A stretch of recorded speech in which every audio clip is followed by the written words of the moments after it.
This is Umang Sharma and welcome back to the channel. आज के session में हम पढ़ने वाले हैं क्लास 10th का भारत और समकालीन विश्व भाग 2 वाली जो बुक है आपकी, उसका एक अध्याय यूरोप में राष्ट्रवाद का उदय। इस चैप्टर की जो शुरुआत हो रही है ना, मैं इसको बढ़ा देती हूँ ताकि आपको ठीक से दिखाई दे। ये जो आपको बुक स्क्रीन पे दिखाई दे रही है बुक, ये आपकी एनसीईआरटी की बुक है। अगर आपके पास है तो बहुत अच्छी बात है, बट अगर आपके पास एनसीईआरटी की बुक नहीं है तो कोई प्रॉब्लम नहीं है। हिस्ट्री थोड़ी ना चेंज हो जाएगी, किसी भी बुक में हिस्ट्री सेम रहने वाली है। आपके पास जो भी बुक है आप उससे देख सकते हैं। आप इस चैप्टर में देखेंगे, इस फोटो में आपको दिखाई दे रहा है, क्या दिख रहा है कि जो इस चैप्टर के चित्रकार हैं, चैप्टर के नहीं आई मीन इस फोटो के जो चित्रकार हैं फ्रेडरिक सरियू, इनके स्वप्न से ही शुरुआत हो रही है। तो ये क्या सपना देख रहे हैं? इन्होंने एक सपना देखा है। आप ज़मीन पे देखेंगे तो दिखाई दे रहा है कि ये जो क्राउन है, मतलब जो ताज हैं, वो ज़मीन पे पड़े हुए हैं। जीसस क्राइस्ट की फ़ोटो दिखाई दे रही है। आसमान में बहुत सारी परियां हैं। स्टैचू ऑफ लिबर्टी है। लोगों के हाथ में आज़ादी के झंडे हैं। इस सबसे क्या दिखाई दे रहा है? ताज नीचे पड़े हैं से सीधा सीधा मतलब ये है कि अब हम गुलामी नहीं करेंगे, हमने गुलामी छोड़ दी है। जीसस क्राइस्ट, आपको पता है कि वो दयालुता उनके अंदर है, वो बहुत सॉफ्ट हैं, वो बहुत सबके साथ बहुत अच्छा करते हैं, और परियां हैं जो कि खुशनुमा माहौल है। तो ये सारी चीज़ें दिखाई दे रही हैं। तो चित्रकार इसमें यानी फ्रेडरिक सरियू इसमें कहना चाहते हैं कि अब जो राजा का चलती थी ना उसकी बहुत ज़्यादा, वो सब अब ख़त्म हो चुका है, तो हम वो अब नहीं करने वाले हैं। सॉरी, है ना। साथ में इस चैप्टर में हम पढ़ेंगे कि दुनिया में राष्ट्रवाद की उत्पत्ति कैसे हुई, लोगों में कैसे देशभक्ति की भावना आई, कैसे राष्ट्रवाद आया, यूरोप में राष्ट्रवाद कैसे आया, भारत, पाकिस्तान, बांग्लादेश जैसे देश आखिर कैसे बने होंगे, ये पहले तो नहीं थे, ये कैसे बने, वो सारी चीज़ें आज हम इस चैप्टर में पढ़ने वाला है। मैं चैप्टर स्टार्ट करने से पहले एक चीज़ और बोलूँगी बच्चा, जो स्लाइड में खोल के रख रही हूँ एरिया, आप उस एरिया में वो चीज़ देखिएगा, आपको वहाँ पे दिख जाएगी। बाकी आपको एक अच्छी सी स्टोरी है वो सुनो, आपको बहुत मज़ा आने वाला है। ठीक है, देखो, अगर आपका जो ये सारी चीज़ें यहाँ तक इस जो ऊपर फोटो था ना उसी के बारे में बताया गया है, तो मैं इसको डिटेल में बढ़ा चढ़ा कर नहीं बताऊंगी। हम स्टार्ट करते हैं यहाँ से। इसमें क्या है कि फ्रांसीसी क्रांति और राष्ट्र का विचार, फ्रांसीसी क्रांति और राष्ट्र का विचार, इसको थोड़ा सा बड़ा कर देते हैं। हाँ जी, 1789 की अगर हम बात करें तो हमने पढ़ा था, हम क्लास 9th में एक चीज़ पढ़ी थी हमने, पहला step French revolution is the first step to nationalism. पहला स्टेप था फ्रेंच रिवॉल्यूशन, फ्रांस की क्रांति। उसमें क्या था कि राजा के हाथ से सत्ता लेकर जनता को दे दी गई थी कि अब ये देश तुम्हारा है, तुमको इसको चलाना है। वो जो राजा का राजपाट वाला था वो अब खत्म हो चुका है। तो ये हम क्लास 9th में पढ़ के आ चुके हैं। लोगों के अंदर राष्ट्र की भावना, देशभक्ति की भावना कैसे आई होगी? क्या आपने कभी सोचा है कि कोई राजा, मैं बहुत सारे लोगों पे 10, 20, 50, 100 लोगों पे राज कर रही हूँ, तो आप सोचो पिछले बहुत सालों से क्या उनके लिए इतना आसान है मेरे खिलाफ बोलना? नहीं, बहुत मुश्किल रहा होगा। तो वो सारी चीज़ें भी आज हम यहाँ पे देखने वाले हैं। उसके लिए क्या स्टेप किए गए वो हम देखते हैं यहाँ पे। यहाँ से आप पढ़ सकते हैं। वो क्या है कि जो इंटरनल टैक्स थे, पहले क्या होता था कि जैसे भारत देश की अगर हम बात करें तो मुंबई से लेकर अगर हमें कोलकाता तक कोई सामान पहुंचाना है तो उस पर भी टैक्स लगा करता था। बट ये टैक्स को ख़त्म कर दिया गया। सिर्फ क्यों? क्योंकि लोगों को ये बताने के लिए कि ये हमारा देश है, हम अपने देश में टैक्स क्यों दे रहे हैं। बाहर कुछ सामान आएगा जाएगा, ठीक है, तब देखेंगे, लेकिन अभी हमें अंदर कोई टैक्स नहीं देना है। तो पहला स्टेप। दूसरा स्टेप कि चीज़ों का जो मापने का मतलब जो उनकी मेजरमेंट थी उसको हर जगह समान कर दिया गया। जैसे पहले क्या होता था कि जहाँ पे राजा को, जैसे मान लीजिए आगरा बहुत पसंद है, तो वहाँ पे 1 किलो पे 10 चीज़ें चढ़ रही हैं क्योंकि वो लोग पसंद है, बस है, मतलब उसका कोई रीज़न नहीं है, बस है। लेकिन अब क्या कर दिया गया, क्योंकि लोगों को देशभक्ति की भावना जगाने की, पूरा देश ही हमारा है, तो भैया 1 किलो का मतलब क्या होता है, चाहे वो आगरा हो, चाहे वो कलकत्ता हो, चाहे वो मथुरा हो, चाहे वो गुड़गांव हो, चाहे वो दिल्ली हो, पूरी जगह पर 1 किलो का मतलब 1 किलो ही है। ठीक है, तो ये चीज़ों के जो माप थी वो एक साथ कर दी गई। आप चाहें तो पॉइंट्स नोट कर सकते हैं, यही चीज़ यहाँ पे पैराग्राफ में लिखी हुई है और मैं आपको पॉइंट्स में बता रही हूँ, तो आप चाहें तो पॉइंट्स नोट कर सकते हैं। साथ में फ्रांस में क्या, जैसे अगर हम भारतवर्ष की बात करें तो हमारे यहाँ क्या होता है कि हम जब भी हम कहीं पे वंदे मातरम, जनगण मन सुनते हैं तो हमारे अंदर एक अजीब सा उत्साह होता है, एक अलग सी भावना होती है जिसको हम एक्सप्रेस नहीं कर सकते। सेम उसी तरीके से उस समय फ्रांस में क्या किया गया था कि देशभक्ति के नए नए गाने बनाए गए थे जिससे लोगों के अंदर देशभक्ति की भावना को जगाया जा सके। साथ में जैसे फ्रांस में फादरलैंड कहे जाते थे, उनकी फोटो, उनकी तस्वीर को जगह जगह लगाया गया, लोगों को उनको बताया गया कि मतलब उनकी फोटो लगा के लोग उनकी पूजा करने लगे। जैसे भारत माता हैं, हम भारत माता की फोटो को कितना रिस्पेक्ट करते हैं, कितना सम्मान करते हैं, बिल्कुल उसी तरीके से फ्रांस के जो फादरलैंड थे उनकी तस्वीर को जगह जगह पर लगाया गया और लोग उनकी बहुत ज़्यादा इज्जत करते हैं। ये कुछ चीज़ें होती हैं जिससे लोगों के अंदर देशभक्ति की भावना को जगाया जाता है और लोगों को आपस में जोड़ के रखा जाता है। ठीक है, साथ ही साथ कुछ क्लब भी बनाए गए। क्लब किस बात के लिए बनाए गए? साथ ही साथ में कुछ क्लब्स बनाए गए जैसे मतलब उसमें बहुत सारे जैकोबिन क्लब्स बोला जाता है। उन जैकोबिन क्लब्स में क्या था, मैंने आपसे कहा ना, अगर आप ढूंढेंगे तो जहाँ पे मैंने एग्जैक्टली आपके लिए खोल के रखा हुआ है ना जो मतलब पेज, उस पर आपको सारी चीज़ें मिल जाएंगी, तो आपको ज़्यादा ढूंढना नहीं पड़ेगा। ठीक है, क्लब्स बनाए गए। क्लब में जो मिडिल क्लास मेंबर्स थे, ठीक है, जो मिडिल क्लास के मेंबर्स थे, लोग थे, वो वहीं से यूरोप की क्रांति लाने के लिए काम कर रहे थे। किसी को तो आगे आना पड़ेगा ना यार, किसी को तो आगे आना पड़ेगा। तो वो लोग क्या है, वहीं बैठकर क्रांति के काम कर रहे थे कि हाँ ठीक है, हमें ये गाने प्ले करने चाहिए, सुबह सुबह देशभक्ति के गाने सुनाओ लोगों को। बच्चों को, जो यंग एज के लोग हैं, बच्चे हैं, उनको सेना में आने के लिए, भर्ती करने के लिए उनको प्रोत्साहित करो, उनको प्रेरित करो, वो सारी चीज़ें वहाँ से कंट्रोल होनी थी। ठीक है, ये तो यहाँ तक हो गया। अब हम बढ़ जाते हैं आगे। अब हम आगे बढ़ेंगे तो आगे आपको एक तस्वीर दिखाई दे रही है यहाँ पे। ये किसकी फ़ोटो है? ये फ़ोटो है नेपोलियन की। नेपोलियन के बारे में हमने क्लास 9th में ही पढ़ा था। क्या पढ़ा था थोड़ा सा देखते हैं, तभी उसके आगे की स्टोरी आपको समझ में आएगी। क्लास 9th में हमने पढ़ा था कि इसने जो राजा रानी वाला टाइम था वो ख़त्म कर दिया था। इसने फ्रांस के लिए इसने बहुत सारे काम किए थे। फ्रांस की मिलिट्री का लीडर हुआ करते थे। इन्होंने बहुत अच्छे काम किए, अच्छे काम, जैसे राजा रानी वाला ख़त्म कर दिया तो लोगों के लिए ये बहुत बड़ी बात थी उस समय पे। उन्होंने फ्रांस को आसपास के जितने देश थे जो फ्रांस के ऊपर अटैक कर रहे थे उनसे बचाया था। ये तो सारी इनके अच्छे पार्ट्स हो गए। ठीक है, बट इन्होंने साथ में काम किया, जो फ्रांस की आज़ादी थी उसको इन्होंने ख़त्म कर दिया। कैसे ख़त्म कर दिया? इन्होंने क्या किया कि बाकी देशों से तो फ्रांस को बचा लिया, लेकिन खुद को फ्रांस का राजा बना दिया। लोगों को धीरे धीरे करके इनकी कमियां समझ में आने लगी। इन्होंने एक लॉ बनाया। सबसे बड़ी बात इन्होंने क्या किया, इन्होंने एक लॉ बनाया। जस्ट अ मिनट,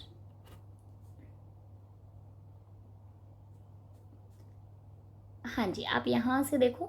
ठीक है, इन्होंने एक लॉ बनाया जिसका नाम रखा इन्होंने 1804 की नागरिक संहिता। इसमें क्या था, नाम से ऐसा लग रहा है, इसको इंग्लिश में द सिविल कोड भी बोला जाता है। नाम से आपको ऐसा लगेगा कि मतलब लोगों को जोड़ के रखने का कुछ है, ऐसा कुछ नहीं था। इसमें क्या था, लोगों को समानता का अधिकार था। साथ ही इन्होंने क्या किया कि लोग कोई कहीं भी प्रॉपर्टी खरीद सकता है, क्योंकि पूरा देश आपका है तो आप जहाँ चाहो वहाँ प्रॉपर्टी खरीदो। पहले ऐसा नहीं था, वो इन्होंने लेकर आया। साथ में एक नेशनल करेंसी कर दी। पहले क्या होता था कि हर जगह अलग अलग नेशनल, मतलब पूरे देश की कोई एक करेंसी नहीं थी, पूरे सब जगह अलग अलग करेंसी चल रही थी। इन्होंने, नेपोलियन ने क्या किया, एक देश की एक करेंसी कर दी। तो ये तो इन्होंने अच्छे काम किया। अब इनके गंदे गंदे वाले काम देखते हैं।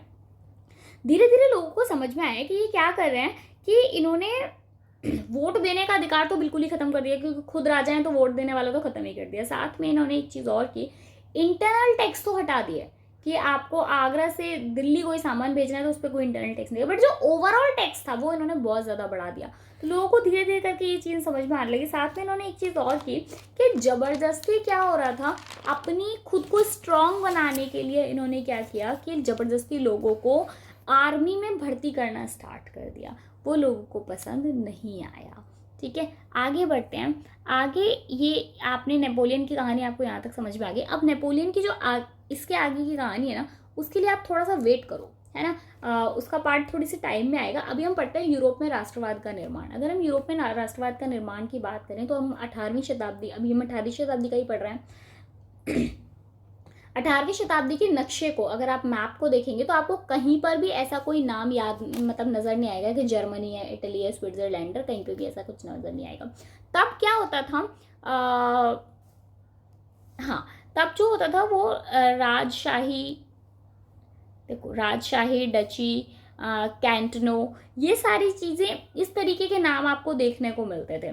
ठीक है, वहाँ पे क्या था कि हर जगह से अलग अलग लोग आकर बसे हुए थे, सब लोगों की अलग अलग भाषाएं थी, लोगों का अलग अलग खाना पीना था, लोगों की संस्कृति अलग अलग थी। ठीक है, जातियाँ अलग थी, अलग अलग धर्म को मानते थे, मतलब जो उनके कपड़े पहनने का तरीका था वो बिल्कुल अलग था, सारी चीज़ें अलग अलग थी। लेकिन सभी क्या होता था, एक दूसरे को तो इतना नहीं जानते थे, बट सभी लोग क्या है, राजा के प्रति बहुत ज्यादा वफादार हुआ करते थे। सब लोग जो राजा के प्रति थे वो बहुत ज्यादा वफादार हुआ करते थे। उस टाइम सोसाइटी में, मतलब समाज में दो तरीके की, मतलब समाज को हम कह सकते हैं कि दो भागों में बटा हुआ था। पहला भाग तो वो वाला था जो मेजॉरिटी थी लोगों की। मेजॉरिटी कैसी थी, इसमें ज़्यादा लोग रहते थे, मतलब एक जैसे बहुत सारे लोग रहते थे, जैसे जिसमें किसान हो गए, गरीब हो गए, मतलब बेसिकली जो लोअर मिडिल क्लास लोग थे, किसान थे, गरीब थे, दूसरों के लिए काम करते थे, है ना, कि ठीक है उनके लिए काम किया, उन्होंने पैसा दिया और अपना घर चल रहा है, वैसा करके। दूसरा माइनॉरिटी। माइनॉरिटी क्या था, ये सारी चीज़ें इस पैराग्राफ पे लिखी हुई हैं, ठीक है, तो समझना अच्छे से।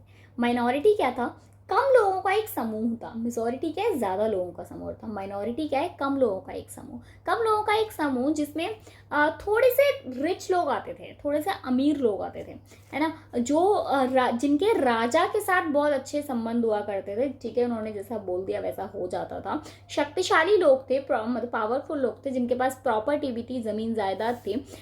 मेजॉरिटी और माइनॉरिटी से एक नई कम्युनिटी बनी, मिडिल क्लास। मतलब बिल्कुल गरीब और बिल्कुल अमीरों से मिलाकर एक नई कम्युनिटी बन गई, कौन सी वाली, middle class. Just a minute, हाँ यहाँ से पढ़ सकते हैं, कुलीन वर्ग और नया मध्यम वर्ग। अब बच्चों देखो थोड़े से इंग्लिश के वर्ड्स भी, क्योंकि आप कुलीन वर्ग बोलूंगी ना तो आपको नहीं समझ में आएगा, वहीं पे मैं आपको, या नया वर्ग बोलूंगी तो नहीं समझ में आएगा, वहीं पे आपको मिडिल क्लास बोलूंगी तो समझ में आ जाएगा। ठीक है, इसलिए थोड़े से इंग्लिश के वर्ड्स भी समझना, है ना। तो अब यहाँ पे क्या है, एक नया बन गया, क्या, एक मिडिल क्लास बन गया, जिसमें कैसे लोग रहते थे, जो अपने खुद के लिए काम करते थे, जैसे बिजनेसमैन हो गए, वर्किंग क्लास हो गए, ना बहुत ज़्यादा गरीब थे ना बहुत ज़्यादा अमीर थे, थोड़े से पढ़े लिखे भी थे। इन्हीं लोगों ने आगे चलकर क्या किया, इन्हीं लोगों को आगे चल के उदारवादी या लिबरल कहा गया। आप जानते हैं कि गरीब आदमी को कोई लेना नहीं, उसको कोई आज़ादी वाज़ादी नहीं चाहिए, उसको कुछ नहीं चाहिए, उसको सिर्फ दो रोटी की मिल जाए बहुत है। अमीर लोगों को तो वैसे ही कोई ज़रूरत नहीं है यार, उन्हें क्या ज़रूरत है, उनके राजा के साथ अच्छे कॉन्टैक्ट है, उनको क्या प्रॉब्लम, उनको कुछ प्रॉब्लम हो ही नहीं। प्रॉब्लम किसको हो रही है, मिडिल क्लास आदमी को, जो इन दोनों के बीच में फंसा हुआ है। सेम चीज़ तो इन्हीं लोगों ने आगे चल के, जो बिजनेसमैन लोग हैं, जो अपना खुद का काम कर रहे हैं, उन लोगों को आगे चल के लिबरल या मतलब उदारवादी कहा गया। और उन्होंने आज़ादी, उनको सबसे पहले आज़ादी की भूख थी, उन्होंने कहा भैया अब आज़ादी चाहिए, अब नहीं चल पाएगा। अब यूरोप के लोग आज़ादी मांगने लगे थे। कौन कौन से लोग, जो जिनके पास थोड़ा पैसा था, थोड़ी से पढ़े लिखे भी थे, थोड़ा ज़मीन, थोड़ा थोड़ा सब कुछ था, मिडिल क्लास वाले वो। ठीक है, इन्होंने क्या क्या चीज़ की मांग की, इन्होंने कहा कि सबको समान कर देना चाहिए, सबको इक्वल कर दो भैया, सीधी बात है। ठीक है, सबको समान, कोई गरीब नहीं, कोई अमीर नहीं। ऐसी सरकार की मांग की जो हमारी मर्जी से बनी हो। वो जो राजा रानी वाला था उसको खत्म किया और बोला, मांग कर रहे थे, अभी कुछ खत्म तो नहीं हुआ था, इन्होंने सिर्फ मांग की थी कि अब ऐसी हमें को सरकार चाहिए।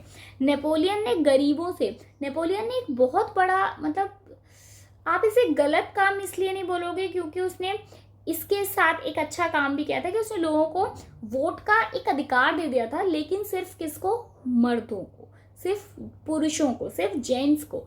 औरतों से उसका अधिकार बिल्कुल ही छीन लिया था, औरतें वोट नहीं देती थी। तो इसमें अच्छी बात यह है कि एटलीस्ट कोई तो वोट दे रहा है। बुरी बात यह है कि क्यों भाई, औरतें क्या इस समाज का हिस्सा नहीं है, तो वो वोट क्यों नहीं दे रही हैं। ठीक है, तो उनसे अधिकार छीन लिया था। अब अगर हम नए मध्यम वर्ग के लोगों की बात करें, नए मध्यम वर्ग मतलब, नया मध्यम वर्ग मतलब जो कि एक नया मिडिल क्लास बनाया गया था वो, ये तो हमने कुलीन वर्ग की बात कर ली। अब हम बात करते हैं नए मध्यम वर्ग की, यानी आर्थिक विनिमय और विकास में बाधकता को समाप्त करने के लिए, ये आप यहाँ से पढ़ सकते हैं 1834 में। हाँ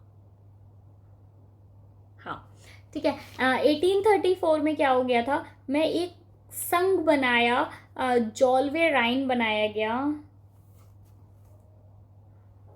हाँ, रेलवे को काफ़ी प्रमोट किया गया इसमें, पहली चीज़ मतलब ट्रांसपोर्ट को काफ़ी, बेसिकली आप कह सकते हैं कि ट्रांसपोर्ट में थोड़ा सा ध्यान दिया गया। साथ में इंटरनल टैक्स को बिल्कुल ही हटा दिया गया था। दूसरी चीज़, क्योंकि अब ये लोग थोड़े पढ़े लिखे थे ना यार, ये इन सब बातों को समझ रहे थे, ठीक है, कि ये तो नहीं चलेगा, इंटरनल टैक्स हम क्यों देंगे उसको। जैसे अभी हमने ऊपर क्या पढ़ा, जो नेपोलियन था उसने क्या किया, इंटरनल टैक्स तो हटा दिया बट ओवरऑल टैक्स बढ़ा दिया। बट इन्होंने क्या बोला कि हम कोई भी टैक्स नहीं देंगे, हम अपने देश के अंदर टैक्स क्यों देंगे, है ना। तो इन लोगों ने उस टैक्स को हटा दिया। दूसरी चीज़, इसमें बाकी लोगों को भी ये समझ में आने लगा कि राजा वाला जो सिस्टम है ना वो अब ख़त्म हो जाना चाहिए।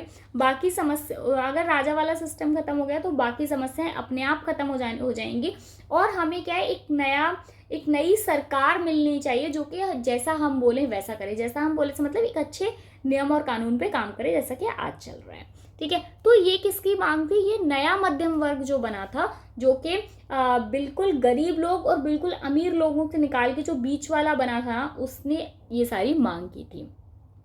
आगे बढ़ते हैं। अगर हम बात करते हैं यहाँ पे, ठीक है, ये जो 2.2 दिया हुआ है उदारवादी राष्ट्र के क्या मायने थे, ये मैंने आपको बता दिया कि लिबरल थे, क्या क्या इनकी डिमांड्स थी वो सब। अब हम आ जाते हैं 1815 के बाद एक नया रूढ़िवाद। क्या है, पुराने तौर तरीके से चलना, नए बदलाव से परहेज।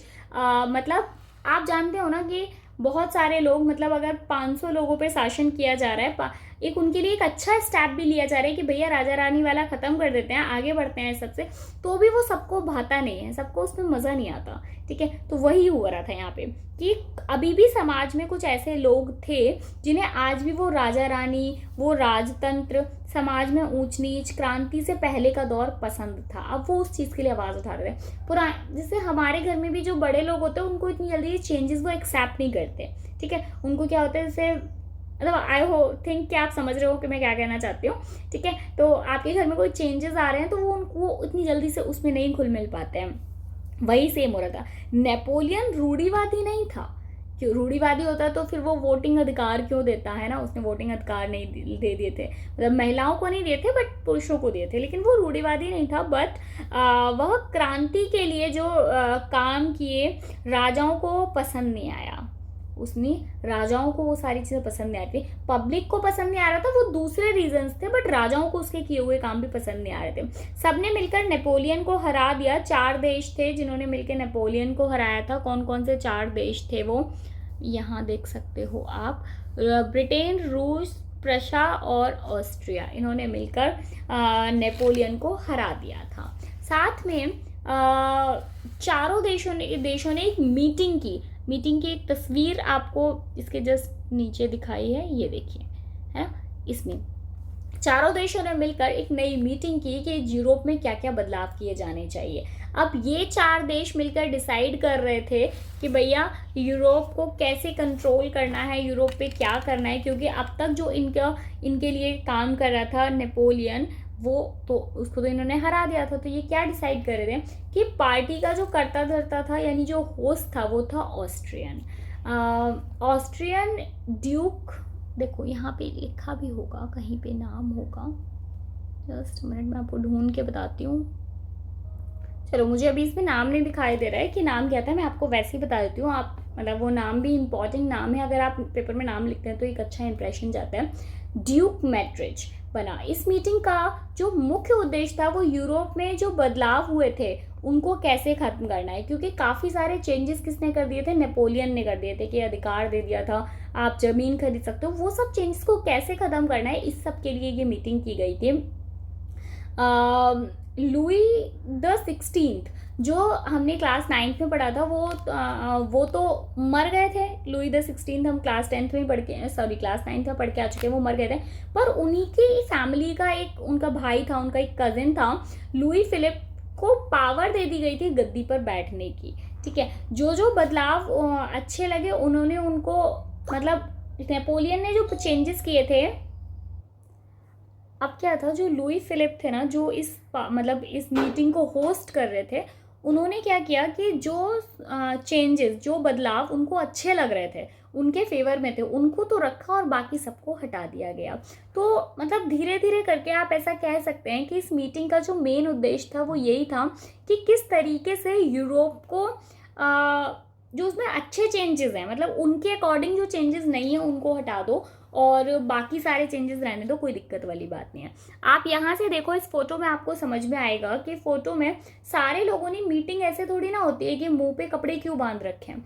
मीटिंग में आप देख रहे हो कि सॉरी सबने कपड़े बांध रखे क्योंकि उनको कुछ बोलने की आज़ादी नहीं थी। आप सिर्फ मीटिंग के सदस्य हो, आप मीटिंग में बैठोगे ज़रूर, बट आपको कुछ बोलने की आज़ादी नहीं है। चारों देश, मतलब हम ऐसा बोल सकते हैं कि चारों देश अपनी काफ़ी मनमानी कर रहे थे। कौन कौन से चारों देश, आपको ये याद होना चाहिए, ब्रिटेन, रूस, प्रशिया और ऑस्ट्रिया। ये अपनी बहुत मनमानी कर रहे थे, जो इनको सही लग रहा था वो उस तरीके से यूरोप को चलाना चाहते थे, ठीक है। और फ्रांस में जो रूढ़िवादी वो पूरे तरीके से शुरू हो गई थी कि वापस बिल्कुल पहले जैसा हो गया था, वो राजा का राजतंत्र और वो सब। तो आप, मतलब जो हमने स्टार्टिंग में मैंने आपको बोला था कि चेंजेस लाना इतना आसान नहीं होता, तो वो आप देखो कि मतलब जो भी था, लेकिन काफ़ी सारे चेंजेस लाने के लिए नेपोलियन ने मेहनत की थी, बट ये चारों उनकी उसकी मेहनत पर इन्होंने अच्छे से पानी फेर दिया था। आगे बढ़ते हैं नेक्स्ट 2.4 वाला जो टॉपिक है, क्रांतिकारी क्या था। 1815 में जो मिडिल क्लास लोगों को क्रांति चाहिए थी, उन्होंने क्या किया कि जो अभी हम इससे ऊपर पहले पढ़ के आए हैं कि मिडिल क्लास लोगों को उन्होंने कुछ चीज़ों की डिमांड की थी, इंटरनल टैक्स हटा देनी चाहिए या फिर सबको समान अधिकार मिलना चाहिए, कोई गरीब कोई अमीर नहीं, है ना, वो वाली सारी चीज़ें, हमें एक सरकार चाहिए। तो इन लोगों को फ्रीडम चाहिए थी, इनको क्या चाहिए था, इनको आज़ादी चाहिए थी, इनको कोई लेना देना नहीं था बाकी सारी चीज़ों से। इनको जो लेना देना था वो किस चीज़ से था, आप यहाँ से देख सकते हैं। इनको जो लेना देना था वो था कि भैया अब हमें वो राजा का राजतंत्र वाला तो नहीं चाहिए, अब वो वाला नहीं चलेगा। सरकार चाहिए जो कि हमने बनाई हो, हमारे द्वारा चुनी गई हो, हमें एक ऐसी सरकार चाहिए। अब ये लोग डरते थे, इसलिए चुपचाप मिला करते थे। मतलब ठीक है, आपके मन में कोई अच्छा विचार है, लेकिन अभी इतना खुल्लम खुल्ला आप नहीं मिल सकते ना, आपको पता ही हो, क्योंकि वो मारते थे बहुत ज़्यादा इनको। तो इसलिए अब क्या है, इनको मीटिंग करनी थी, और मीटिंग तो आपको करनी ही पड़ेगी। कोई भी, मतलब लोग कैसे मिलेंगे आपस में, लोग विचार कैसे एक दूसरे के साथ ट्रांसफर होंगे, ठीक है। तो इन्होंने क्या किया कि अब मिलने के लिए इन्होंने एक क्रांतिकारी थे, आप यहाँ पे देख सकते हैं, मैं आपको दिखा देती हूँ। ये देखिए, एक ही वह व्यक्ति था जिसने इटली की क्रांतिकारी जेपेसी मैक्सिनी, ठीक है। आप, मैंने कहा ना, जो स्लाइड खुली हुई है आप वहां पे देखेंगे तो आपको वो सारा मिल जाएगा। हाँ, अब इन्होंने क्या किया, आप यहाँ पे इस फोटो में भी देख सकते हैं कि इनका जन्म 1807 में हुआ था, जेनोआ में हुआ था। छोटी सी उम्र में एक सीक्रेट सोसाइटी ज्वाइन कर ली थी इन्होंने। उस टाइम पे सीक्रेट सोसाइटीज़ चला करती थी। सीक्रेट सोसाइटीज़ क्या होती थी, जिनमें जो ये बाकी देश थे चारों, इनसे छुपकर जो मीटिंग्स होती थी उनको क्या बोलते थे, सीक्रेट सोसाइटी। इसमें आज़ादी की बातें की जाती थी, कैसे आज़ादी लानी है, कैसे अपने देश को, मतलब लोगों में देशभक्ति की भावना, इस सब की जो जहाँ से ये सारे विचार लोगों तक पहुँचते थे, इसको बोलते थे सीक्रेट सोसाइटी।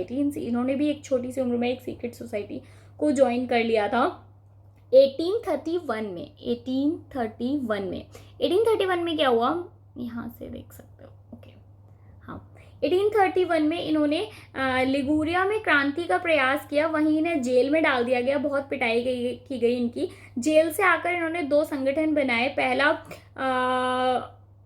जो संगठन था वो यंग इटली और दूसरा यंग यूरोप, ठीक है। क्या था वो, मैं अभी आपको इसके, मतलब वो इस वाली स्लाइड में नहीं है, नेक्स्ट में है, तो हम वहाँ से देख लेंगे। साथ में इन्होंने एक चीज़ और की कि इनका विश्वास था कि ईश्वर ने सबको समान बनाया, सबको एक जैसा बनाया, सबको एक साथ रहना चाहिए। इनका विश्वास था कि इटली एकीकरण इसी से हो सकता है कि जब हम लोगों को बताएं कि हम सब समान हैं। ये जो धर्म के नाम पे, जाति के नाम पे, या क्लास वाइज मतलब जो अमीर और गरीब, जो अभी हम ऊपर पढ़कर आए हैं, वो जो सारे मतलब डिफरेंसेस हैं, हमें उन्हें ख़त्म करना चाहिए। तभी ऐसा हो सकता है कि हम सब एक हो सकते हैं। इसके देखा देखी बाकी देशों ने भी सीक्रेट सोसाइटी खुल गई थी। आपको ये बात हम पहले देख चुके हैं। यूरोप जो था वो बाकी सारी जगह का रोल मॉडल था, तो जैसे जैसे यहाँ पे काम किया जाता था, वैसी वैसी बाकी सारे जो देश थे वो भी उसको फॉलो करते थे। तो इन्होंने क्या बोला, इन्होंने बोला कि बाकी सारी जगह में सीक्रेट सोसाइटीज़ खुल गई, लोग सीक्रेटली मिलने लगे और आज़ादी को लेकर बात करने लगे, ठीक है। इसके बाद में आगे बढ़ते हैं हम यहाँ पे, क्रांतियों का युग 1830 और 1848। ठीक है, ये थर्ड वाला। ओके, चलो इसमें क्या है, यहाँ से क्रांतिकारियों का एक नया दौर स्टार्ट हुआ, या क्रांति का एक नया दौर स्टार्ट हुआ, जो कि जैसे प्रोफेसर या स्कूल के जो टीचर्स हुआ करते थे, वही जो जिनके बारे में अभी हमने ऊपर पढ़ा था, जो कि क्या है, मध्यम वर्गीय लोग थे, मिडिल क्लास वाले लोग थे। स्कूली अध्यापक, क्लर्क आदि ने मिलकर विद्रोह किया क्रांति लाने के लिए। पहला जो विद्रोह हुआ था, पहला जो रिवॉल्यूशन हुआ था, वो फ्रांस में हुआ था जुलाई 1830 में। यहाँ से देखो, दिखाई देगा आपको, प्रथम विद्रोह फ्रांस में जुलाई 1830 में हुआ था। बूर्बो राजा, जिन्होंने 1815 के बाद हुई रूढ़वादी प्रतिक्रिया के दौरान सत्ता में बहाल किया था, अब उन्हें उदारवादी क्रांतियों में उखाड़ फेंका था। मतलब उन्होंने क्या किया था कि लुई फिलिप के खिलाफ विद्रोह हो रहा था, क्योंकि हम ऊपर पढ़ चुके हैं कि लुई फिलिप ने क्या किया था, मतलब ये तो हम क्लास 9 में ही पढ़ चुके हैं कि वो राजा रानी वाला कॉन्सेप्ट जो था वो वहीं से ही आया था। तो लोग उनका काफ़ी विद्रोह कर रहे थे। तो मैटरनिक ने इसने एक बार कहा था कि फ्रांस अगर छीकेगा, ये यहाँ से आप पढ़ सकते हैं, ठीक है, जब फ्रांस छींकता है तो बाकी यूरोप को सर्दी जुकाम हो जाता है। इसका मतलब कि वो उनके लिए एक रोल मॉडल था।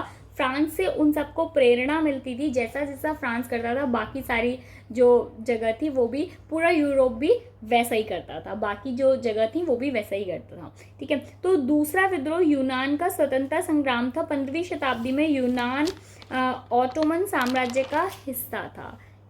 एक सेकेंड, हाँ यहाँ से देखिए, ठीक है, इस घटना, ओके।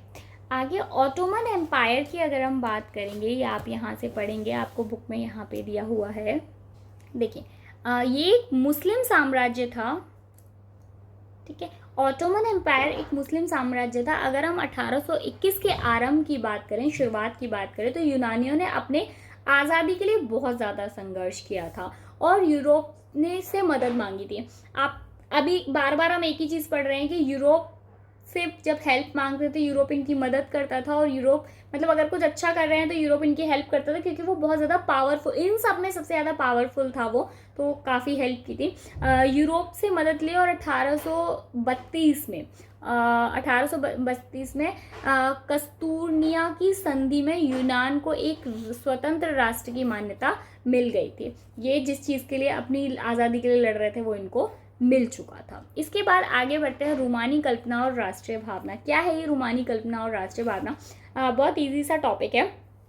लोगों में राष्ट्रवाद की भावना को केवल युद्ध से नहीं लाया जा सकता। अगर हम हमेशा लड़ाई झगड़े की बात करते रहें कि है ना, हाँ ठीक है, हम इस देश को हरा देंगे, हम इस पे अटैक कर देंगे, तो इस सब से लोगों के अंदर राष्ट्र की भावना आ जाएगी, ऐसा ज़रूरी नहीं है। उसके लिए हमें कुछ और काम करने पड़ेंगे। हमें किसका सहारा लेना पड़ेगा? हमें कला का सहारा लेना पड़ेगा। ये पूरा चैप्टर जो बना हुआ है वो हमने स्टार्टिंग में पढ़ा था कि एक कलाकार की कल्पना है, एक कलाकार का स्वप्न है, हम उसके ऊपर बात कर रहे थे, शुरुआत ही वहाँ से हुई थी। तो बिल्कुल उसी तरीके से जब हम मतलब कला के माध्यम से, हम काव्य के माध्यम से, कहानियों के माध्यम से, गीत के माध्यम से लोगों के अंदर देशभक्ति की भावना को जगा सकते हैं। और इसे फैलाने वाले लोग भावनाओं पर फोकस रखते थे, जैसे कि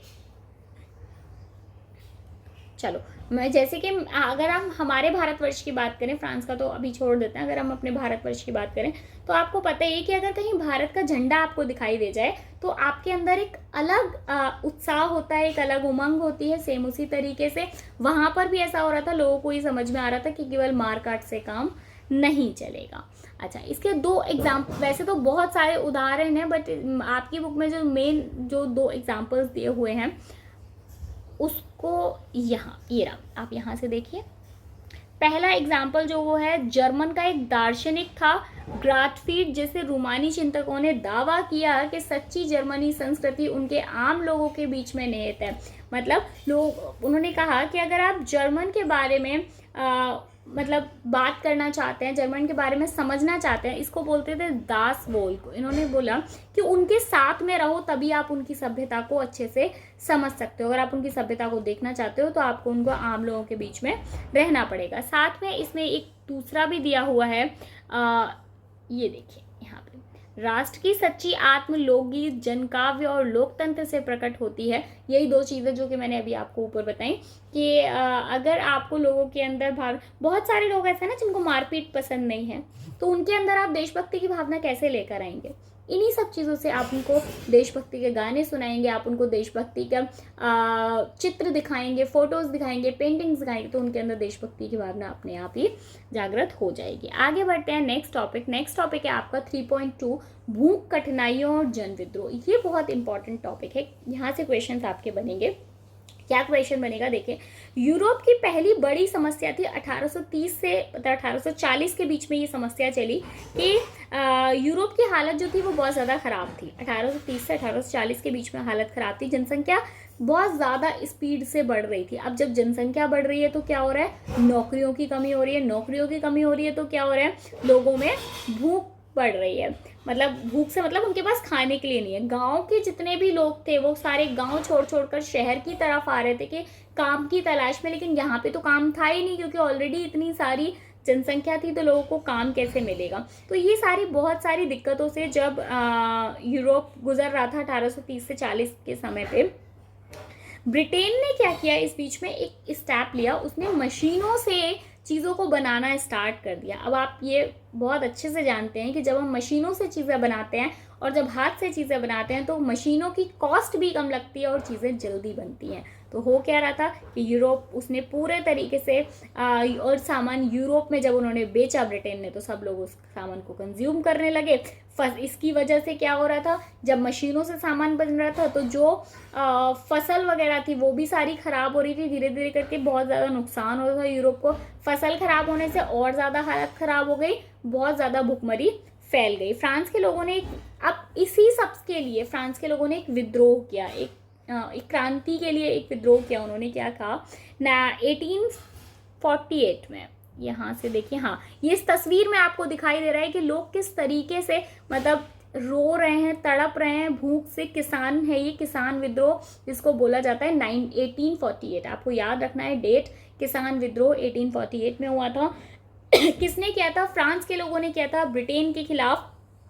ब्रिटेन के खिलाफ क्या, एक्चुअली लुई फिलिप के खिलाफ बोल सकते हैं, के डर से भाग गए, उनके डर से लोग भाग गए थे। और अब फ्रांस के आदमियों को इस विद्रोह में बेसिकली क्या मांग की गई थी वो मैं आपको बता देती हूँ, आप यहाँ से देख सकते हो, एक सेकेंड। हाँ, 1848 में एक ऐसा वर्ष था, खाने पीने की कमी और व्यापक बेरोजगारी। पेरिस के लोग सड़कों पर उतर आए थे, जगह जगह अवरोध होने लगा था, है ना। और एक गणतंत्र की घोषणा करते हुए 21 वर्ष से ऊपर के सभी वयस्क पुरुषों को, ये वर्ड आप याद रखिएगा, पुरुषों को, महिलाओं को नहीं, मताधिकार प्रदान करने के लिए, काम का अधिकार की गारंटी दी गई, रोजगार उपलब्ध कराने के लिए राष्ट्रीय कारखाने स्थापित किए गए। इसमें पहले 1845 में सिलेसिया में बुनकरों ने उन ठेकेदारों के खिलाफ विद्रोह किया था जो उन्हें कच्चा माल देकर निर्मित कपड़ा लेते थे। वही जो मैंने अभी आपको बताया कि क्या हो रहा था कि अपने देश से चीज़ें ले जाकर बाहर देते थे, वहाँ से रेडीमेड मशीनों से बनकर सामान आ जाता था, उसे यहाँ पर लाकर बेच रहे थे। इस सब के खिलाफ आवाज़ उठाई गई और जो इस तरीके के ठेकेदार थे उनके खिलाफ विद्रोह किया गया। ठीक है, अब आगे बढ़ते हैं। 1848 उदारवादी क्रांति। क्या था उदारवादियों की क्रांति में? इस समय 1848 में दो क्रांतियां हुई थी बड़ी बड़ी। पहली क्रांति जो थी, एक क्रांति में मतलब गरीब लोग शामिल थे। गरीब लोगों ने, उन्होंने कोई मतलब नहीं है कि है ना सरकार बननी चाहिए या फिर राजा को हटा दो, उनको इस सबसे कोई लेना देना था। उनकी बेसिक ज़रूरतें थी वो उनको पूरी होनी चाहिए थी, जैसे बेरोजगारी की, भुखमरी की, उसके लिए प्रोटेस्ट कर रहे थे। और जो अमीर लोग का मतलब था यहाँ पे अमीर लोग, और जो मिडिल क्लास वाले लोग थे उनसे, जो ऊपर मिडिल क्लास पढ़कर आए हैं वो, उन लोगों से था। उन्होंने किस चीज़ की डिमांड कर रहे थे? वो कर रहे थे कि यूरोप में हमें वोट देने का अधिकार मिलना चाहिए, हमें वोट देने का अधिकार मिलेगा। क्योंकि अभी क्या हो रहा था, महिलाओं का महिला वोट नहीं दे पाई थी, तो उन्होंने वोट का अधिकार मांगा। साथ में उन्होंने संविधान की मांग की। उन्होंने कहा एक संविधान बनना चाहिए जिसमें पूरे देश में जो भी चीज़ें, मतलब हमेशा के लिए आप क्या पॉलिसीज़ बना रहे हैं, कि वो सारी चीज़ें उसके अंदर लिखी होनी चाहिए। साथ में उन्होंने एक चीज़ और बोली कि प्रेस की आज़ादी, क्या हो रहा था वो मैं आपको ऊपर बता देती हूँ।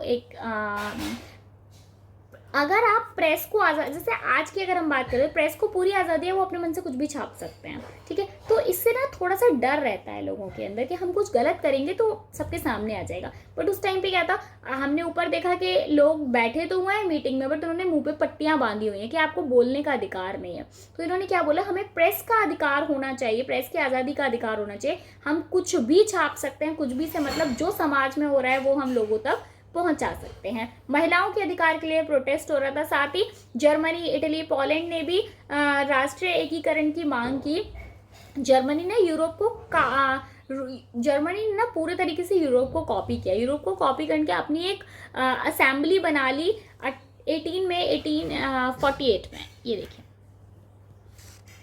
18 मई दिख रहा है यहाँ पे 1848 को 831 लोगों की एक असेंबली हुई, पार्लियामेंट में किया गया। मतलब एक लोग इकट्ठे हुए, वहाँ पे बातचीत हुई। उनकी मीटिंग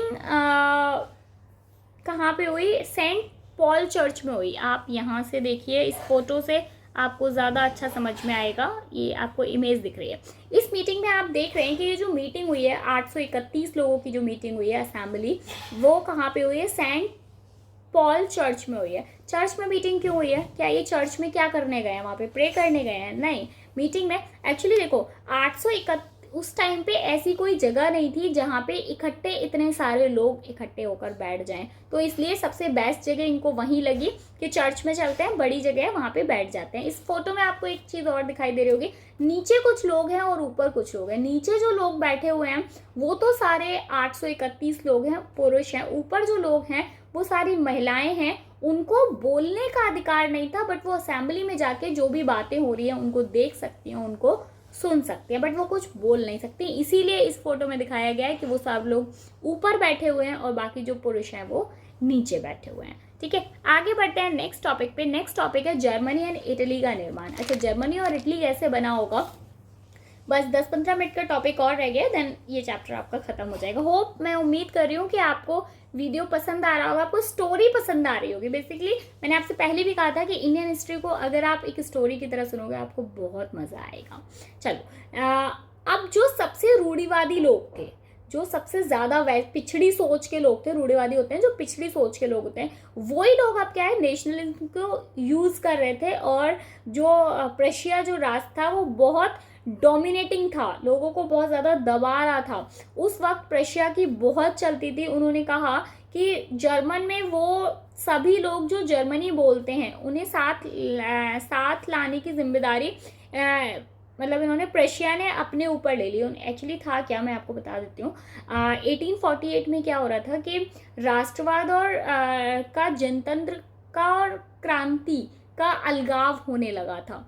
राष्ट्र में जो सत्ता को बढ़ाने और पूरे यूरोप पर राजनीति प्रभुत्व हासिल करने के लिए रूढ़िवादी अक्सर राष्ट्रीय भावनाओं को इस्तेमाल करने लगे। अब क्या था, लोगों को ही समझ में आने लगा कि मारकाट से काम नहीं चलेगा, मारपीट के आप लोगों से काम नहीं करा सकते। आपको उनके अंदर क्या है, जो राष्ट्र वाली भावना है ना, उसी के साथ आप लोगों से काम ले सकते हो, उनसे काम करा सकते हो। प्रशिया बहुत पावरफुल था, तो इन्होंने बोला कि जो अलग अलग लोग हैं जर्मनी में, जो लोग मतलब बहुत सारे अलग अलग जगह के लोग आके बसे हुए थे, बट जो लोग जर्मनी बोलते हैं, जो लोग जर्मन की लैंग्वेज बोलते हैं, उनको हम साथ में लेकर आ सकते हैं। ठीक है, ऐसे ही प्रशिया दो महत्वपूर्ण मतलब दो लोग वहाँ पे काफ़ी फेमस थे। एक वहाँ का राजा जो कि उस टाइम पे बहुत ज़्यादा बीमार था, जो कि बहुत ज़्यादा बीमार रहते थे। साथ में एक फेडरिक विलियम फोर्ड, जिसकी अनुपस्थिति में उनका भाई राजगद्दी पर बैठा था। कौन दो लोग थे जो बहुत इंपॉर्टेंट थे, वो दो लोग जो, तो एक तो वहाँ का राजा जो बहुत इंपॉर्टेंट था, दूसरी चीज़ एक उनका भाई था फेडरिक विलियम फोर्ड। ये बहुत इंपॉर्टेंट रोल है इनका, आपको दो नाम याद रखने हैं। राजा का नाम तुम भले मत याद रखो, कोई प्रॉब्लम नहीं, क्योंकि वो कभी मतलब मेन थे, बट उस ड्यूरेशन में वो बहुत बीमार थे, तो इसलिए उनका कोई रोल नहीं है। आपको दूसरा नाम फेडरिक विलियम फोर्ड।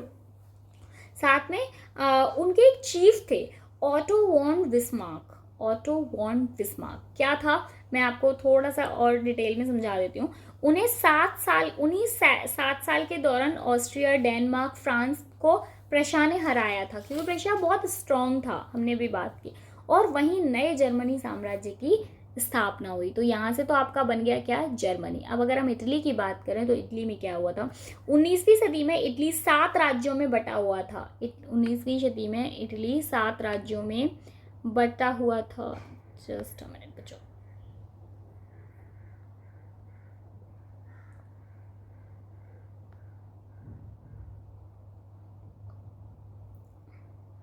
हाँ ठीक है, यहाँ से देखो, इटली 7 राज्यों में बटा हुआ था, जिसमें से केवल एक सार्डिनिया पिडमोंट में एक इतालवी राजघराने का शासन था। अब मैं आपको अपनी लैंग्वेज में, इजी लैंग्वेज में समझाती हूँ। हर जगह अपनी अपनी भाषा बोलने वाले लोग रह रहे थे, राज्य कर रहे थे। सिडिनिया एकमात्र ऐसी जगह थी जहाँ शासक इटालियन भाषा बोलते थे। बाकी सब जगह क्या हो रहा था, जहाँ के लोग आके बस गए वहीं की लैंग्वेज बोल रहे हैं, सबकी एक अलग अलग लैंग्वेज है। बट इटली में इटालियन लैंग्वेज कोई नहीं बोलता था। बट सिडनिया एक ऐसी मतलब जगह थी जहाँ पे के लोग वहीं की भाषा बोलते थे। अब वहाँ के जो रूढ़िवादी लोग थे जो बदलने लगे, वो भी अब थोड़ा थोड़ा बदलने लगे, तो उन पर इटली को स्थापित करने की जिम्मेदारी आ गई थी। उनको पता था कि हमको ही अब इटली को मतलब एक जगह इटली बनाना है, और साथ में जो अपना एक देश है, जो देशभक्ति वाली भावना है, वो हमको लोगों के अंदर डालनी है। तो उनके ऊपर ये सारी जिम्मेदारी थी। उनको भी अच्छा लगा, अच्छा है चलो अपना एक पॉलिटिकल डोमिनेशन हो जाएगा, हमारी एक अलग कंट्री हो जाएगी। तो वैसा करके 1861 में ठीक है, और ऐसे ही हम 1861 में इमानुएल को इटली का राजा घोषित कर दिया गया था। आगे बढ़ते हैं नेक्स्ट टॉपिक की साइड। नेक्स्ट टॉपिक क्या है, ब्रिटेन की अजीब दास्तान। अच्छा भाई, ब्रिटेन की अजीब दास्तान क्या है, ब्रिटेन की ही अजीब दास्तान क्यों है? अभी हमने ऊपर जर्मनी का पढ़ा, जर्मनी की नहीं है वो। ऐसा इसलिए क्योंकि बाकी जगह जीत बहुत आसानी से मिल गई थी, मतलब 2-4 साल में जीत मिल गई थी। बट ब्रिटेन में ऐसा नहीं हुआ। ब्रिटेन में 2-4, 10, 15, 20 साल लड़ाई नहीं चली। ब्रिटेन में 100-200 साल तक लड़ाई चली और उसके बाद जीत मिली। ठीक है, साथ ही ब्रिटेन में जो लोग रहते थे ना, वो 4 तरह की भाषाएं बोलते थे, यानी 4 जगह रहते थे। जैसे इंग्लिश वाले लोग थे जो कि इंग्लिश लैंग्वेज बोलते थे। ये भी आप यहाँ से देख सकते हैं। कुछ लोग थे जो स्कॉटिश बोलते थे, कुछ वेल्श लैंग्वेज बोलते थे, कुछ इरिश लैंग्वेज बोलते थे। सब अलग अलग भाषाएं बोलते थे, अलग अलग संस्कृतियाँ थी, अलग अलग खान पीन था। इंग्लैंड बहुत ही डोमिनेटिंग था। इंग्लैंड ने उस टाइम पे स्कॉटलैंड से बोला कि तुम हमारा साथ दो, और मतलब हम साथ साथ मिलकर काम करेंगे और हम साथ में। बट उन्होंने क्या किया कि उसको भी धोखा दिया, और 1707 में, आप यहाँ से पढ़ेंगे इसको आपको समझ में आएगा कि इंग्लैंड ने स्कॉटलैंड के बीच एक्ट ऑफ यूनियन 1704 से United kingdom of great Britain का गठन हुआ। अब वैसे जब दो देश एक दूसरे के साथ जुड़ रहे हैं तो आपको ऐसा नहीं लगता कि दोनों के पास इक्वल राइट्स होने चाहिए, बस ऐसा नहीं हुआ। इंग्लैंड ने डोमिनेट किया किसको, स्कॉटलैंड को। ठीक है, लेकिन इंग्लैंड ने उसको धोखा दिया, मतलब आप ऐसा कह सकते हैं कि इंग्लैंड ने स्कॉटलैंड को धोखा दिया, डोमिनेट किया। उनकी भाषा बोलने नहीं देते थे उनको बोलते थे कि आप इंग्लिश लैंग्वेज ही बोलो। कपड़े, इनफैक्ट यहाँ तक कि उनकी जो भी उनके कल्चर्स थे, जो रिचुअल्स थे, वो सारे ज़बरदस्ती लोगों को अपने रिचुअल्स थोपे जाने लगे। उनको जो भी वो वहाँ का जो भी ड्रेस, मतलब जैसी वो पहनते थे वो नहीं पहनने देते थे अपने जैसे ड्रेस। वहीं एक जगह और थी आयरलैंड, ये देखो यहाँ से मिल जाएगा। आयरलैंड का भी कुछ ऐसा ही हश्न हुआ। वहाँ पे क्या हुआ कि आयरलैंड में इन्होंने डिवाइड एंड रूल खेला, डिवाइड एंड रूल वाली पॉलिसी अप्लाई की। यहाँ पे क्या था कि ईसाई धर्म के जो लोग रहते थे ना, एक्चुअली ईसाई धर्म भी 2 भागों में बटा हुआ था। कौन कौन से 2 भाग, नीचे, हाँ, जो ईसाई धर्म था वो भी 2 उसमें बटा हुआ था। हाँ, कैथोलिक और प्रोटेस्ट। क्या था इसमें, देखो इन्होंने क्या किया कि उनको भी आपस में लड़वा दिया, और उनमें तो पहले से भी वैसे बहुत ज़्यादा बनती नहीं थी, लेकिन इन्होंने और ज़्यादा इसका फ़ायदा उठाया, उनको आपस में लड़वा दिया। और इन्होंने इनको पता था कि जो कैथोलिक है ना वो संख्या में बहुत ज़्यादा है, तो इन्होंने बोला कि तुम तो प्रोटेस्टेंट जो थे उनको बोला कि तुम तो वैसे भी कैथोलिक से नहीं जीत सकते हो, तुम हमारे साथ हाथ मिला लो तभी तुम उनसे जीत पाओगे। उनको अपने में मिला लिया और उनको भी कैथोलिक को हरा दिया, और साथ में क्या किया, उनके ऊपर डोमिनेट किया। तो बेसिकली आप ऐसा कह सकते हो कि इन्होंने सबको धोखा दिया, ठीक है। और वहाँ पर भी अपना जो भी इनके रूल्स थे, जो भी इनकी पॉलिसीज थी, उनको ये लागू कर रहे थे, उनको ये चला रहे थे। आप इस वाले फोटो में और देख सकते हो, आप देख रहे हो कि किस तरीके से एक आदमी दूसरे मतलब जो, और इसके शूज़ पे लिखा हुआ है इटली। अगर आप ध्यान से देखेंगे तो आपको अपनी बुक में दिखाई देगा, इसके शूज़ पे लिखा है इटली। ये एक इटली का आदमी था जो कि किसी से अपने पैरों के जूते पहन रहा है। तो आप देख रहे हैं कि कितना ज़्यादा डोमिनेट किया जा रहा था। अगर राष्ट्र की दृष्टि कल्पना करें तो ये बहुत ही इंटरेस्टिंग पार्ट है। फ्रांस और जर्मनी ने अपने देश को रूप देना चाहा। जैसे अगर हम बात करें अपने देश की, अपने भारत देश की, तो आपको पता है कि भारत देश में क्या है, एक भारत माता की मूर्ति है। भारत माता की मूर्ति क्या वो किसी की शक्ल पे बनाई हुई है? नहीं, वो सिर्फ एक कल्पना है लोगों की, और लोग उसको बहुत रेस्पेक्ट करते हैं, लोग उसकी बहुत इज्जत करते हैं। सेम उसी तरीके से फ्रांस और जर्मनी ने भी एक इमेज बनाई, एक रूप दिया अपने उसको, मतलब अपने देशों को। ये आपको यहाँ फोटो में दिखाई दे रहा है, ये वाली पिक्चर आप देख सकते हैं। इस पिक्चर में एक एलोवेरी दी हुई है, जिसमें क्या है, इसमें मरियान, इसका नाम क्या रखा, मरियान, ठीक है।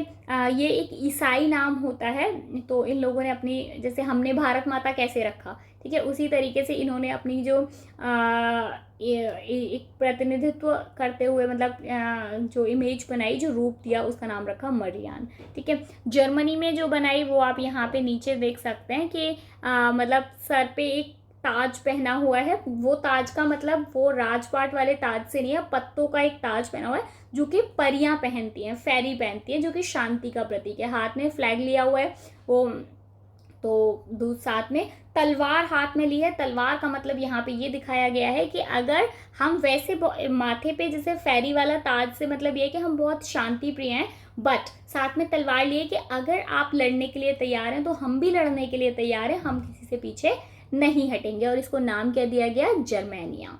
इसको नाम क्या दिया, जर्मेनिया। ये 1848 में हुआ था। इस चैप्टर में ये इंपॉर्टेंट पार्ट है सारा। तो आज हमने ये सारा इंपॉर्टेंट पार्ट पढ़ लिया। आई होप कि आपको ये पूरी स्टोरी समझ आई होगी। बहुत ही सिंपल सी, बहुत ईजी सी स्टोरी है, बहुत इंटरेस्टिंग स्टोरी है। तो अगर मैंने आपको पहले भी बोला था, फिर भी बोल रही हूँ, स्टोरीज की तरह सुनोगे मज़ा आएगा। चलो, बाकी के सारे चैप्टर्स आप प्लेलिस्ट पे जाके देख सकते हो, तो आपको वहाँ से मिल जाएंगे। और अगर आपको किस चैप्टर में या किसी भी चैप्टर में कोई प्रॉब्लम है तो आप मुझे कमेंट करके बता सकते हो, हम डिस्कस करेंगे।